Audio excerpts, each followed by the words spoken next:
भारत की एक ऐसे इंसान ने जिसने दुनिया के मैप पर भारत को प्रसिद्धि दिलाई, उसको हमारे सिस्टम ने मार दिया। भारत में जीनियस होना एक तरीके से पाप है। जीनियस होना काफ़ी नहीं है, आपको सिस्टम के साथ लड़ाई करनी पड़ जाती है।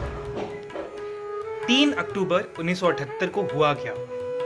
कोलकाता में एक अपने घर में एक बड़ी गुनसान सी जगह पे एक साइंटिस्ट अपनी लैब में रिसर्च करते करते बिना कोई फंडिंग के, बिना कोई सिस्टम के सपोर्ट के भारत की पहली टेस्ट ट्यूब बेबी दुर्गा की नींव रखते हैं, उसका जन्म देते हैं, उसको जन्म देते हैं। और ये दिन कौन सा था?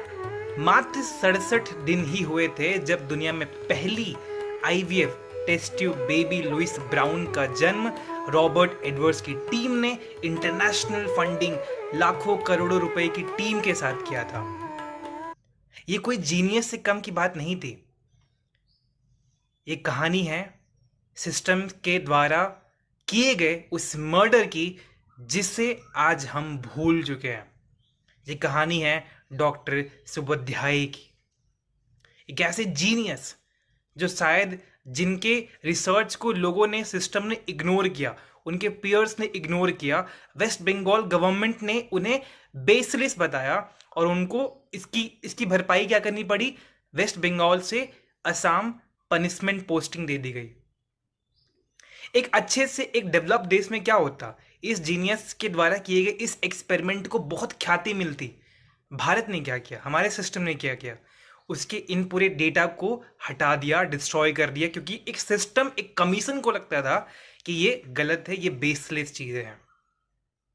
3 साल बाद इसी सिस्टम के लगातार प्रेशर, पीयर रिव्यूज के, जाने कितने सारे सोशल प्रेशर, सोशल बॉयकॉट के चलते इन्होंने सिस्टम से हार के अपनी जीवन खत्म कर दी।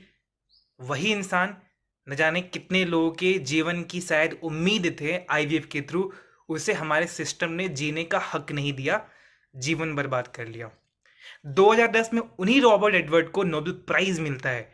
लेकिन अगर हमारे इन साइंटिस्ट को भी अगर उनके रिसर्च को रिवॉर्ड किया जाता, हु नोज, शायद वो भी उनके साथ नोबेल प्राइज शेयर, एक सेम स्टेज शेयर कर रहे होते। लेकिन जैसा कि मैंने कहा, भारत जैसे देश में जीनियस होना काफ़ी नहीं है। यहाँ पे आपको सिस्टम से लड़ना पड़ता है। हर दिन एक नई कहानी, एक निगोसिएशन करना पड़ता है।